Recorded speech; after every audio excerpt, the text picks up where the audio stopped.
আইসি বলেছি ছেড়ে না দিলে আমরা কিন্তু যাবো না।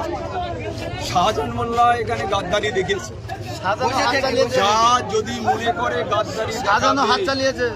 এখনো শাহজাহান মোল্লা জানে না যে ভাঙড়ে কি পরিস্থিতি হতে পারে। শাহজাহান মোল্লা জেনে নেওয়া উচিত। আমরা আইএসএফ এর কর্মীরা যদি মনে করি এই চন্দনেশ্বর ঘিরে দিতে পারি, আমরা এটা মনে করলে চন্দনেশ্বর, আর পুলিশ যেটা মনে করবে সেটা করবে, আমরা সেটা মানবো না। যদি আমাদের ছেলেদের না ছাড়ে আমরা এখানে অবস্থান বিক্ষোভ করব।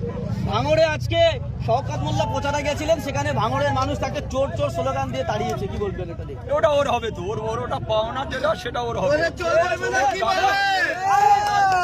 ওরে চোর বলবে, কয়লা চোর, বালি চোর, গরু চোর, চাকরি চোর, সবটার সাথে যুক্ত।